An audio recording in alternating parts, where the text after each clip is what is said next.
Hello everyone, তো নিশ্চয়ই তোমরা সবাই ভালো আছো। তো আজকে আমরা আরেকটা গুরুত্বপূর্ণ বিষয় নিয়ে আসছি, যেখানে আজকে আমরা আলোচনাটা করব, সেটা হচ্ছে কলয়েড। তো এই বিষয়টা আমরা দ্রবণ চ্যাপ্টারের মধ্যেই পড়ি। তবে যদিও আমরা বলেছি যে যে মিশ্রণ যখন তৈরি করা হয়, সেই মিশ্রণগুলোর যে ভাগগুলো আমরা যেটা বলেছি, একটাকে যদি দ্রবণ বলি, একটা কলয়েড আর একটা প্রলম্বন। তো প্রকৃতপক্ষে কলয়েড কিন্তু এক বিশেষ প্রকারের মিশ্রণ। তো এই যখন দ্রবণ চ্যাপ্টারটা আমরা পড়িয়েছিলাম, সেখানে আমরা পড়েছি যে একটা দ্রাবকের মধ্যে আরেক পদার্থ যেটা গুলে যায় সেটা দ্রাবক, এবং সেটা কি করে, দ্রাবকের অণুর ফাঁকে ফাঁকে ফাঁকে ফাঁকে ঢুকে যেতে পারে, সেই আয়নিত হয়ে ঢুকে যেতে পারে, কিংবা অণু অবস্থায়ও তার মধ্যে যদি ঢুকে যায়।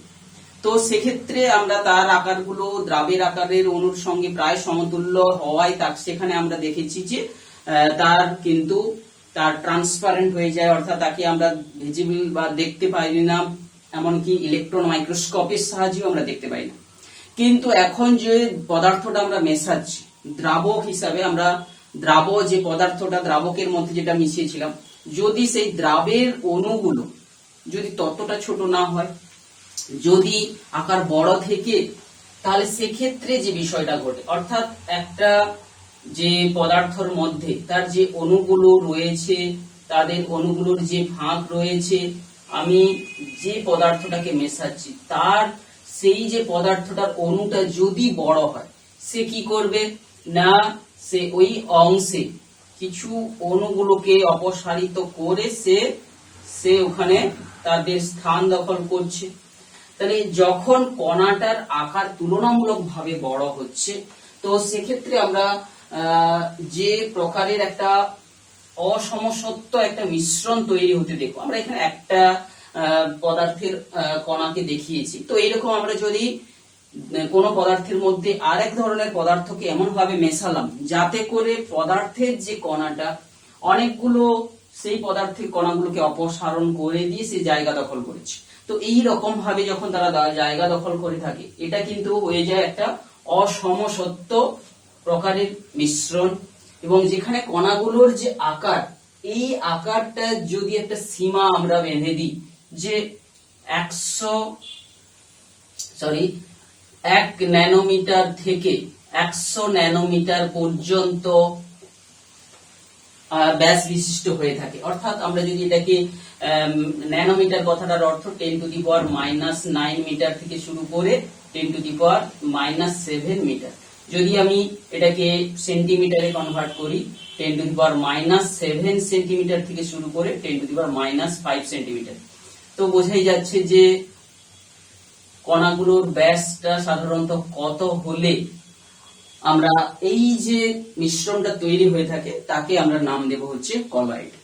তো এই কলয়েড আমরা দুই বা ততোধিক যে এই রকমের কণাগুলোকে মেশাতে পারি।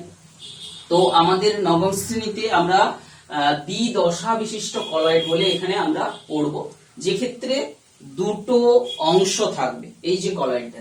যেমন আমরা দ্রবণের ক্ষেত্রে বলেছিলাম, একটা হচ্ছে দ্রাবক আর একটা হচ্ছে দ্রাবক। তো যার মধ্যে পদার্থটা গুলছিল সেটা ছিল দ্রাবক, আর যে পদার্থটা গুলেছিল সেটা ছিল দ্রাবক। কিন্তু এক্ষেত্রে আমরা যে দুটো দ্বিদশার কথা বলছি, একটা দশা এসে মিশে যাচ্ছে আর একটা দশার মধ্যে, তো এই হচ্ছে দ্বিদশা বিশিষ্ট যে কলয়েডের কথা বলছি। এই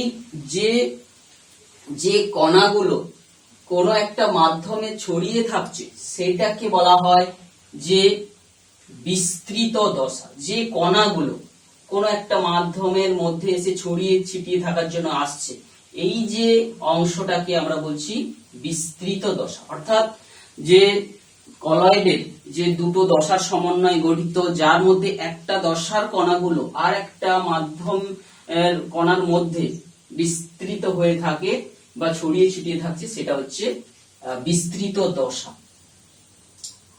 আর হচ্ছে এটাকে আমরা ফেজ বলেও বলে থাকি, ফেজ।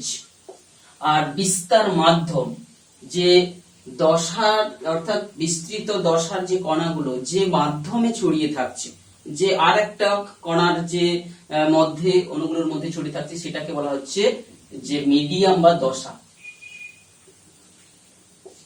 অর্থাৎ দুটো অংশ পাচ্ছি, একটা হচ্ছে বিস্তার মাধ্যম অর্থাৎ ধরো এই যে বায়ুমণ্ডল, এই বায়ুমণ্ডলের মধ্যে ধরো ধূলিকণা ঘুরে বেড়াচ্ছে, তাহলে এই বায়ু মাধ্যমটা হচ্ছে সেটা বিস্তার মাধ্যম বা মিডিয়াম যাকে বলবো। আর বিস্তৃত দশা বলতে কি যারা ছড়িয়ে গেছে এই যে বায়ুর মধ্যে তারাই হচ্ছে বিস্তৃত দশা বা ফেজ। তাহলে দুটো যে দশার সমন্বয়ে সাধারণত তৈরি হয়ে থাকে, যদিও অনেকগুলো দশা থাকতে পারে, ছড়িয়ে থাকতে পারে, ফেজ থাকতে পারে, তবে আমরা এখানে নবম শ্রেণীতে দ্বিদশা মাধ্যম দ্বিদশা বিশিষ্ট কলয়েড গুলো আমরা পড়ছি।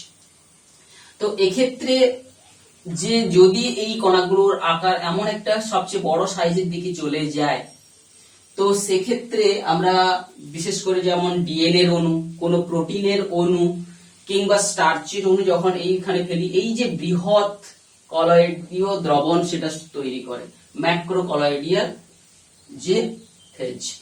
তো এই হচ্ছে কলয়েড, যেখানে কলয়েডের কথাটার অর্থ এবারে আমরা চলে আসছি যে কলয়েড কথাটা কিন্তু গ্রিক শব্দ কোলা এবং আয়োডস এই দুটো শব্দের সমন্বয়ে আমরা ধরতে পারি। কোলা কথাটার অর্থ গ্রিক শব্দ কোলা, কোলার কথাটার অর্থ হচ্ছে গ্রিকের ভাষায় এটাকে আঠা বলে বলা হচ্ছে। আর আয়োডস, আয়োডস কথাটার অর্থ হচ্ছে স্বদেশ, অর্থাৎ আঠা সদৃশ্য। তো গ্রিক শব্দের বিজ্ঞানী কিন্তু এটা গ্রাহাম, আমরা গ্রাহামের সূত্রগুলো গ্যাসের ক্ষেত্রে আলোচনা করেছি। তো এই যে গ্রাহাম বিজ্ঞানী, ব্রিটিশ বিজ্ঞানী গ্রাহাম সর্বপ্রথম এই কলয়েড যে শব্দটির নামকরণ করেছেন। তো এই হচ্ছে কলয়েড। এটা কিন্তু পদার্থের নতুন কোন অবস্থান, এটা একটা বিশেষ নতুন কোন যে প্রকারভেদ নয়, পদার্থের যে বিভিন্ন প্রকার ভৌত এটা একটা অবস্থায় এরা থাকতে পারে, পদার্থের নতুন কোন এটা আকার নয় এটা। তাহলে এক্ষেত্রে আমরা দুটো দশা এখানে পেয়ে যাচ্ছি, একটা হচ্ছে বিস্তার মাধ্যম, একটা হচ্ছে বিস্তৃত দশা। এখন চলে আসছি যে এই কলয়েডের যে কণাগুলো বা কলয়েড দ্রবণের কলয়েডের কিছু বৈশিষ্ট্য, যে মিশ্রণটা এখানে পাচ্ছি, সেই মিশ্রণের মধ্যে থাকা কণার আকারটার একটা তার বিশেষ বৈশিষ্ট্য হতে হবে, যে কণাটার আকার হবে সাধারণত 1 ন্যানোমিটার থেকে শুরু করে 100 ন্যানোমিটার রেঞ্জের মধ্যে। অর্থাৎ আমরা বলে থাকি 10⁻⁷ সেন্টিমিটার থেকে 10⁻⁵ সেন্টিমিটার এর মধ্যে হবে তার কণাটার ব্যাসের আকার। দ্বিতীয়ত হচ্ছে কণাটার যে একটা গতি তারা থাকবে, অর্থাৎ কি যখন আমরা কোন একটা যে বিস্তার মাধ্যমের মধ্যে অন্য কোন কলয়েডীয় যে কণা, বড় কণা ধরো আছে, তো এই কণাগুলো কিন্তু তার চারপাশে ঘিরে থাকা যে মাধ্যমের কণাগুলো কিন্তু তাকে অসমভাবে বল প্রয়োগ করবে, বিভিন্ন দিক থেকে তারা ধাক্কা খাচ্ছে, অসম বল প্রয়োগ করবে। অসম বল প্রয়োগের দরুন এই যে কণাটা রেজাল্টেন্ট ফোর্সের দিকে কখনো এদিকে কখনো ওদিকে, অর্থাৎ অবিন্যস্ত গতিতে তারা আমরা মুভ করতে দেখব। এই যে কণাটার অবিন্যস্ত গতি আমরা মাধ্যমের মধ্যে এটা পর্যবেক্ষণ করে থাকি, এই গতিটাকে বলা হচ্ছে ব্রাউনীয় গতি। রবার্ট ব্রাউন সর্বপ্রথম কিন্তু জলের মধ্যে কোনো পরাগ রেণু ফেলে তিনি এটা অবজার্ভ করেছিলেন। তো সেখান থেকেই এই নামকরণটা কিন্তু এসেছে, যে ব্রাউনীয় গতি একটা যে র্যান্ডম যে অবিন্যস্ত গতি দেখা যাচ্ছে। এবং এই ব্রাউনীয় গতির উপর আমরা জানি যে বিজ্ঞানী আইনস্টাইন তিনি কিন্তু অনেক যে তার থিওরি পেপার পাবলিশ করেছিলেন 1905 সালে, এবং তিনি তার উপর বেস করে কিন্তু নোবেল প্রাইজও পেয়েছিলেন। তো এরপরে চলে আসছি ওই যে কণাগুলো যেহেতু এরা বড় হচ্ছে, আলোর তরঙ্গ দৈর্ঘ্যের এখন সমান হয়ে যাচ্ছে। যেমন ভাবে আমরা দ্রবণ পড়ার সময় বলেছিলাম যে দ্রবণের মধ্য দিয়ে দ্রাব এবং দ্রাবকের কণাগুলো এমন ভাবে সুনির্দিষ্ট ভাবে মিশে যাচ্ছে, কোনো আলো যদি স্বচ্ছ মাধ্যম তারা তৈরি করছে ভাবে, তাহলে সেক্ষেত্রে কিন্তু যেমন জলের মধ্যে আমরা লবণ ফেলে দিই কিংবা জলের মধ্যে চিনি ফেলে দিলে, যদি বিশুদ্ধ জল নিয়ে থাকি, তাহলে ওর মধ্যে দিয়ে লাইট সহজে ট্রান্সপারেন্ট ওয়েতে পাস করে যাচ্ছে, অর্থাৎ কোনোভাবে কারোর দ্বারা বিক্ষিপ্ত হচ্ছে না। কিন্তু যদি আমি কলয়েডীয় দ্রবণের মধ্য দিয়ে আলো ফেলি, তো আলোর এই যে তরঙ্গ দৈর্ঘ্যের প্রায় সমান আকারের হয়ে যাওয়ার জন্য এই যে কলয়েডের দ্বারা কিন্তু আলোর বিচ্ছুরণ ঘটে, এদিক ওদিক বিক্ষিপ্ত হয়ে যাচ্ছে। এক্ষেত্রে বিচ্ছুরণ বিক্ষেপণ কথাগুলো প্রায় সমতুল্য আকারে আমরা ইউজ করছি, যে বিক্ষিপ্ত হয়ে যেতে পারে। এই যে ঘটনাটাকে এটাকে বলা হচ্ছে টিন্ডাল ইফেক্ট। অর্থাৎ কলয়েডীয় দ্রবণে আমরা টিন্ডাল ইফেক্ট দেখতে পাবো, অর্থাৎ যে তরলের মধ্যে থাকা বা মাধ্যমের মধ্যে থাকা বৃহৎ আয়তন যে কণাগুলোর দ্বারা যে আলোর তরঙ্গটা বিক্ষিপ্ত হয়ে বিভিন্ন দিকে ছড়িয়ে যায় এবং সেটাকে আমরা দেখতে পাই। সেই জন্য তৃতীয়ত আরেকটা গুরুত্বপূর্ণ যে বৈশিষ্ট্য কলয়েডের দ্রবণের হয়ে থাকে, কলয়েডের যে কণাগুলোর কথা বলছি বেশিরভাগ ক্ষেত্রে আমরা দেখবো এটা আধানগ্রস্ত কণা হয়ে থাকে। এই যে বড় কলয়েডীয় কণাটার কথা বলছি, এ কি করে, যে মাধ্যম থেকে বিভিন্ন প্রকার আয়নকে অধিশোষণ করে তার পৃষ্ঠতলে আটকে রাখে। সে আটকে রাখার মধ্য দিয়ে তাহলে কলয়েডীয় কণাগুলো একটা নির্দিষ্ট প্রকারের আধানগ্রস্ত তারা হয়ে যায়, হয় পজিটিভ হয় নেগেটিভ। তো এই নয় যে একেবারে পজিটিভ হতেই হবে, তো এটা আবার নিস্তড়িত হয়। তো বিশেষ করে আধানগ্রস্তটা হওয়ার সম্ভাবনাটা সবচেয়ে বেশি, পজিটিভ কিংবা নেগেটিভ। এই আধানগ্রস্ত হওয়ার জন্যই কিন্তু নিজেদের মধ্যে পরস্পর বিকর্ষণ বল ক্রিয়াশীল হয়ে কিন্তু এটা যে একটা স্থায়ী প্রকার কলয়েড দ্রবণ সৃষ্টি করতে সক্ষম হচ্ছে। তাহলে এই আধানগ্রস্ত হওয়াটাও কিন্তু একটা গুরুত্বপূর্ণ বৈশিষ্ট্য। তবে অনেক সময় আমরা আধানবিহীন যে কলয়েড কণার কথাও আমরা জানবো, যার উপর ভিত্তি করে ভাগটাও আমরা পড়বো। বিশেষ করে যে মাধ্যমে যদি বিস্তার মাধ্যমের যে কণাগুলোর যে তাদের প্রতি যে আকর্ষণ, লায়োফিলিক দ্রবণ যাকে বলা হচ্ছে, সেই আকর্ষণের দরুন যেই সেটা তখন আধানগ্রস্ত না হলেও সে কিন্তু একটা স্থায়ী কলয়েড দিতে সক্ষম হয়ে থাকে। তো বিশেষ করে আমরা বলছি কলয়েডের কণাগুলো হয়ে থাকবে আধানগ্রস্ত। তো এমন নয় যে আধানহীন হলেও হবে, তো আধানহীন হলেও হতে পারে। তখন কি হয়, দ্রবণের মধ্যের যে কণাগুলো, অর্থাৎ এই যে মাধ্যমে আছে কলয়েডের কণাটা, সেই মাধ্যমের কণাগুলো তার উপর একটা আকর্ষণ সৃষ্টি করে, যাকে বলা হচ্ছে আমরা বলি লায়োফিলিক দ্রবণ। অর্থাৎ বিশেষ করে নিস্তড়িত এগুলো হচ্ছে লায়োফিলিক দ্রবণে এটা সংঘটিত হয়।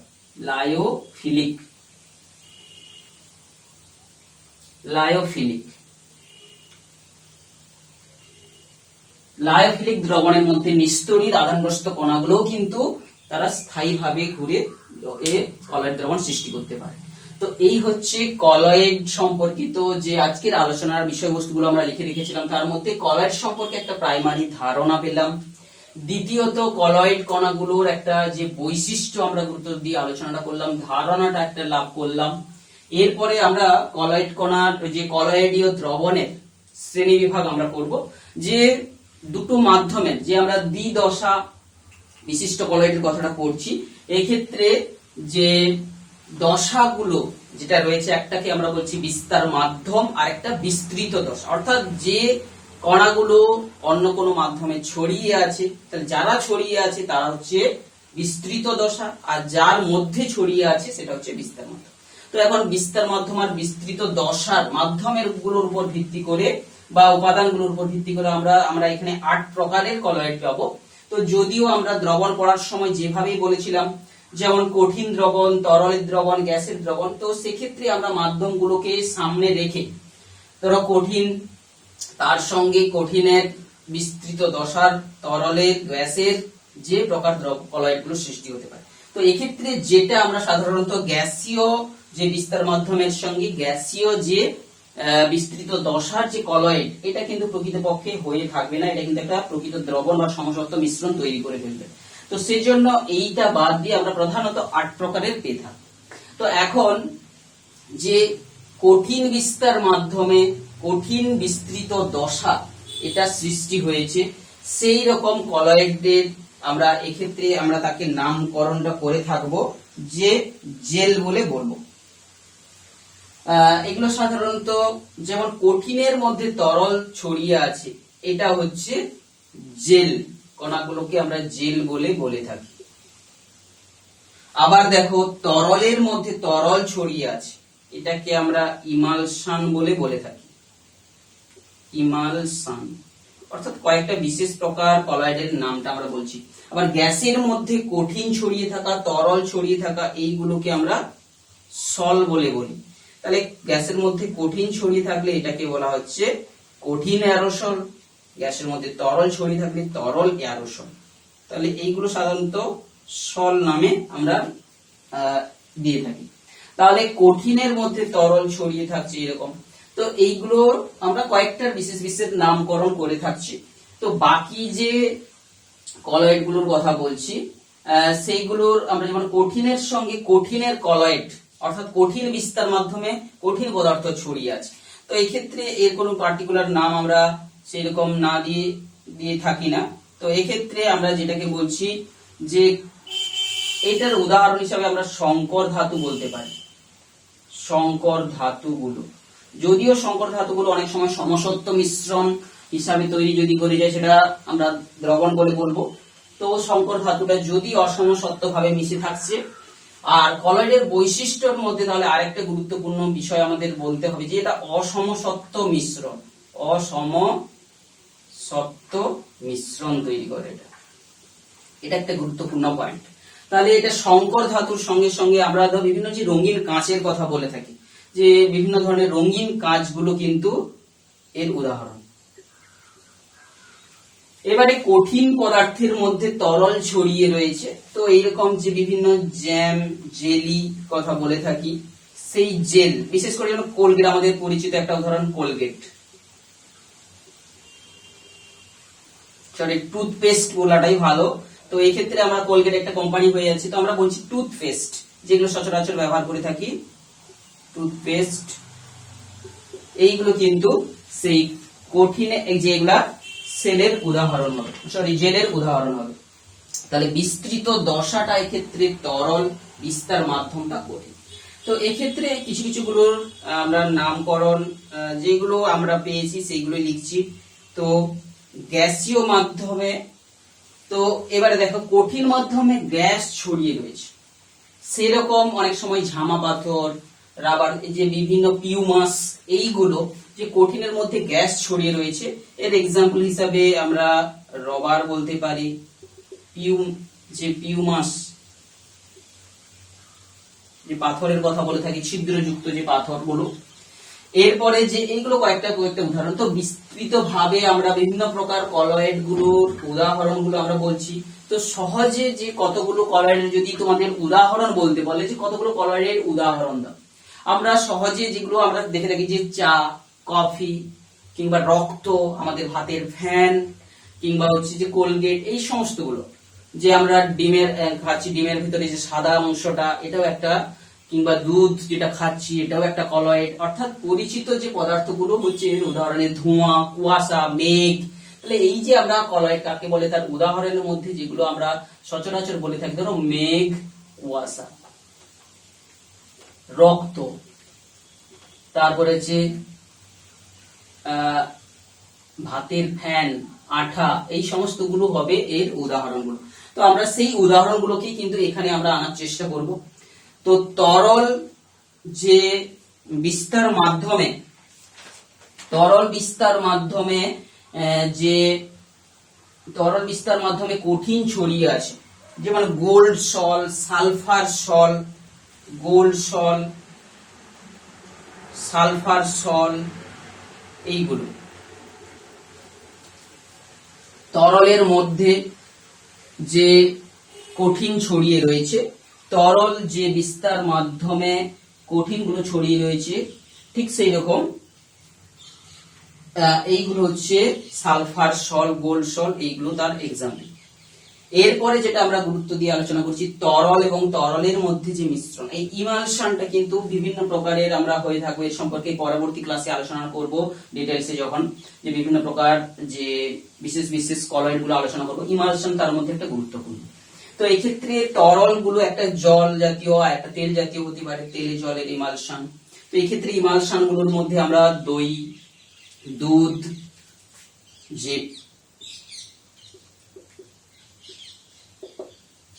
পনির, এই সমস্ত গুলো আমরা কিন্তু পেয়ে যাব।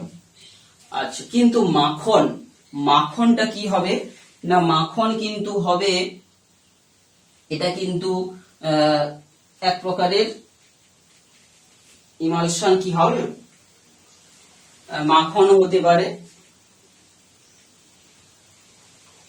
তো এই সমস্ত এক্সাম্পল গুলো তোমরা বই থেকে সুন্দর করে স্পষ্ট করে লিখবে। আমরা জাস্ট কিছু কিছু জাস্ট জিনিসটাকে তুলনা করে বুঝিয়ে দেওয়ার জন্যই তোমাদেরকে বলছি।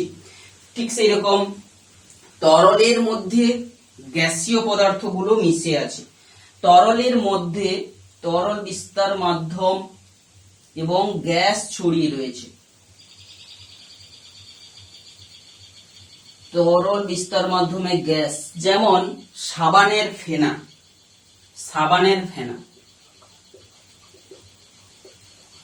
দেখো আমরা যখন সাবানের ফেনা তৈরি করছি, তরলের মধ্যে কিন্তু গ্যাসটা ঢুকে গিয়ে এটা তৈরি করছে একটা, যে আমরা কলয়েড বলছি সাবানের ফেনা। এছাড়া আমরা তো বললাম যে গ্যাসীয় মাধ্যমে কঠিন ছড়িয়ে থাকলে সল, এটাকে যেমন ধোঁয়া, কঠিন এয়ারোসল, যেমন ধোঁয়া এটা হচ্ছে, বা ধুলোবালি যে বায়ুমণ্ডলে ছড়িয়ে আছে এগুলোকে বলা হচ্ছে কঠিন এয়ারোসল। এটা হচ্ছে কঠিন দিয়ে হলে কঠিন এয়ারোসল, এটা তরল দিয়ে হলে তরল এয়ারোসল। এই দু প্রকারের এয়ারোসল তৈরি করছে। এরোসলটা বলে নিচ্ছি। এর সঙ্গে সঙ্গে গ্যাসের সঙ্গে গ্যাসের আর যে ধোঁয়া, এটা মেঘ কুয়াশা, এখানে চলে আসবে মেঘ কুয়াশা। তো আমরা এইভাবে বিস্তার মাধ্যমটাকে সামনে রেখে আমি যদি নামকরণটাকে মনে রাখার একটা কৌশল দেখি, তো কঠিন বিস্তার মাধ্যম হলে সেটাতে সাধারণত জেলটাই বললাম। তরল মাধ্যম বিস্তার মাধ্যমে যদি ছড়িয়ে থাকে সেখানে আমরা ইমালশন বা সেক্ষেত্রে সলটাও পেতে পারি। আর গ্যাসীয় মাধ্যমে তরল কঠিন থাকলে তো সেটা এয়ারোসল হয়ে থাকবে। কঠিন এয়ারোসল, তরল এয়ারোসল, তাদের উদাহরণগুলো এইরকম। তো এই যে আমরা ভাগটা বললাম, এখানে এটা কিন্তু প্রকৃতপক্ষে বললাম হচ্ছে মাধ্যমগুলোর প্রকৃতি, বিস্তার মাধ্যম আর বিস্তৃত দশা, সেটা কঠিন না তরল না গ্যাসীয়, এর উপর ভিত্তি করে এই 8 প্রকার। এখন যে কলয়েডীয় কণাটা, সে যেটা বিস্তার মাধ্যমে যেটা ছড়িয়ে আছে, সেই কলয়েডের কণাগুলোর আকারটা সেটা যদি হয়ে থাকে আধানগ্রস্ততার উপর ভিত্তি করে, আমরা আবার 3 প্রকারের কলয়েড বলতে পারি। একটা পজিটিভ আধানগ্রস্ত কণার কলয়েড, নেগেটিভ আধানগ্রস্ত কণার কলয়েড, আবার নিস্তড়িত আধানগ্রস্ত বা তড়িৎবিহীন কলয়েড। তো এক্ষেত্রে তড়িৎ আধানগ্রস্ত গুলো সাধারণত ধনাত্মক আধান যেগুলো হয়, আমরা জানি ফেরিক হাইড্রোক্সাইড কিংবা রক্তের মধ্যে থাকা যে হিমোগ্লোবিন। আবার নেগেটিভ আধানগ্রস্ত কিছু কণা তোমরা পেয়ে যাবে সিলভার সল, কিংবা যে সোনা রূপার যে সল। আর নিস্তড়িত বা প্রাকৃতিক যে বিশেষ পলিমার গুলো, এগুলো কিন্তু নিস্তড়িত হয়ে থাকে, যেমন যে স্টার্চ, আঠা, জিলেটিন, অ্যালবুমিন, গ্লোবিউলিন, এইগুলোকে বলা হচ্ছে। এটা সৃষ্টির মূল কারণটা কি? লায়োফোবিক যে দ্রবণের মধ্যে, অর্থাৎ যেটা হচ্ছে যে মাধ্যমের কণাগুলোর তাদের বিশেষ আকর্ষণের দরুন তারা কিন্তু এক্ষেত্রে দ্রবণটা কিন্তু স্থায়ী হয়। এই যে আমরা বারবার বলেছিলাম যে কলয়েডের কণাগুলো আধানগ্রস্তটাই কিন্তু, যে গ্রস্ত হওয়ার কারণটাই কিন্তু এটা হচ্ছে তঞ্চন রোধী হয়ে, অর্থাৎ অভিকর্ষের বিরুদ্ধে তারা বিকর্ষণ বলের দরুন কিন্তু একটা অসমসত্ব ভাবে তারা বজায় রাখতে পারছে। তো এই লায়োফিলিক সলের ক্ষেত্রে, লায়োফিলিক যে দ্রবণের মধ্যে কিন্তু নিস্তড়িত কণাগুলোকেও তারা কিন্তু নিচের দিকে থিতিয়ে পড়ার হাত থেকে, অভিকর্ষ টানের হাত থেকে তুলে এনে তারা নির্দিষ্ট পজিশনে তারা রাখতে সক্ষম হয়। তো এইভাবে আধানগ্রস্ততার উপর ভিত্তি করেও, অর্থাৎ লায়োফিলিক দ্রবণ কিংবা মধ্যে নিস্তড়িত পলিমার সৃষ্টি হওয়া, নিস্তড়িত যে কলয়েড সৃষ্টি হওয়া থেকে শুরু করে বিভিন্ন প্রকার এই যে আধানগুলো কি করে, আমরা বলেছিলাম যে কলয়েডের কণাগুলো তার উপরিতলে সে মাধ্যম থেকে হয় ধনাত্মক আধানগ্রস্ত আধানগুলোকে টেনে আকর্ষণ করে তার উপরিতলে অধিশোষণ করে রেখে দেয়, কিংবা ঋণাত্মক যে আধানগ্রস্তগুলোকে দ্রবণ থেকে শোষণ করে তার উপরিতলের পৃষ্ঠে কিন্তু সংগ্রহ করে রাখে, এবং সেই একই জাতীয় আধানগ্রস্তগুলো নিজেদের মধ্যে বিকর্ষণ বলের দরুন এটা কিন্তু স্থায়ী হচ্ছে। তো এই হলো যে কলয়েডের যে বিভিন্ন প্রকার ভেদটা এখানে উল্লেখ করলাম। এরপরে আমরা চলে আসছি কলয়েডকে প্রস্তুত করব কি করে। যেমন আমরা দ্রবণ তৈরি করেছিলাম, তার দ্রবণের কোয়ালিটির উপর ভিত্তি, গুণগত মানের উপর ভিত্তি করে সম্পৃক্ত অসম্পৃক্ত দ্রবণ তৈরি করেছিলাম। তো এক্ষেত্রেও কলয়েড আমরা তৈরি করতে পারি। দুটো পদ্ধতি রয়েছে, অর্থাৎ এই যে কণাগুলোকে আমরা সেই নির্দিষ্ট মাপের, অর্থাৎ 1 ন্যানোমিটার থেকে শুরু করে 100 ন্যানোমিটার অর্ডারে আমি নিয়ে আসতে পারলেই, তাহলে কোনো একটা প্রলম্বন যুক্ত যে মিশ্রণ, অর্থাৎ কণাগুলোর আকার আরো বড় যেগুলো ছিল সেগুলোকে ভেঙে যে ক্ষুদ্র ক্ষুদ্র করে বিভাজিত করে, অর্থাৎ এই রেঞ্জের মধ্যে নিয়ে আনলে, অর্থাৎ যে মিশ্রণে ধরো যে প্রলম্বিত অবস্থায় বড় বড় কণার আকারগুলো ছিল তাকে কলয়েডীয় মিল পদ্ধতিতে তাকে ভেঙে যদি এই রেঞ্জে নিয়ে চলে আসি, সেই পদ্ধতিটাকে বলা হচ্ছে বিভাজন পদ্ধতি।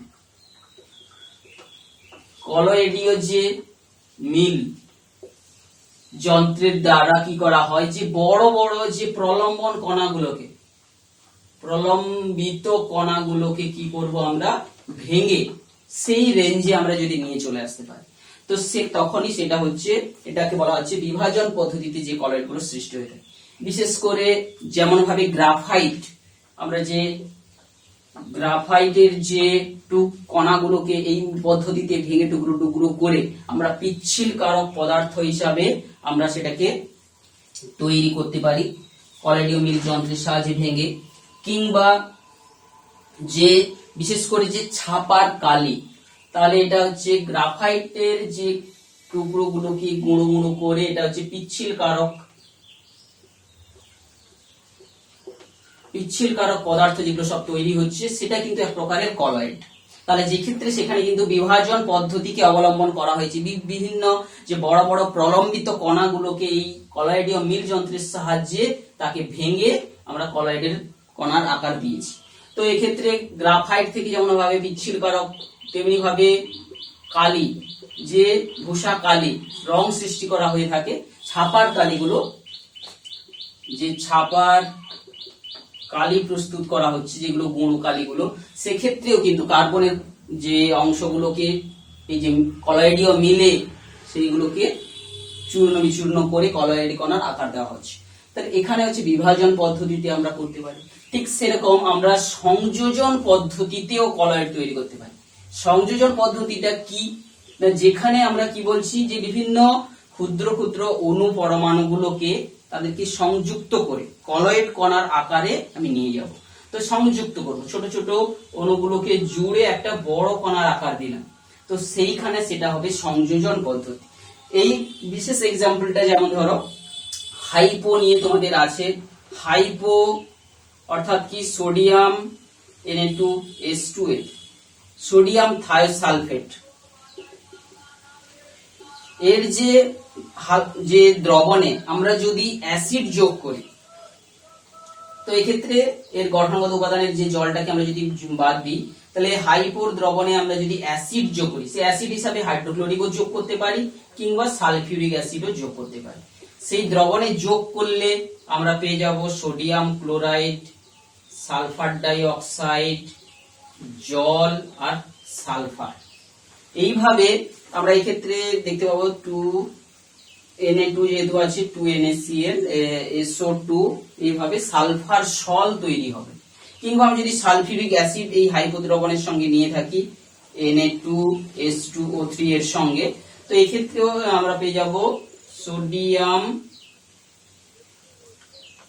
সোডিয়াম সালফেট, সোডিয়াম আমরা পেয়ে যাব হচ্ছে sodium sulphate Na2SO4, sodium sulphate পেয়ে যাব, সালফার ডাই অক্সাইড পাবো, জল পাবো, আর এই যে হাইপো দ্রবণের সঙ্গে অ্যাসিড যোগ করে আমরা এই একটা এক্সাম্পল আমরা এখানে পড়ে থাকি, যেটা সালফার সল প্রস্তুত করা হচ্ছে। এটা একটা সংযোজন পদ্ধতিতে।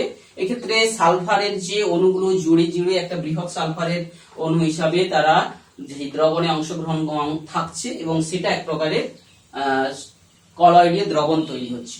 এই হচ্ছে দুটো প্রসেস রয়েছে যে কলয়েড সৃষ্টির। এখন চলে আসছি যে কলয়েডের পৃথকীকরণ।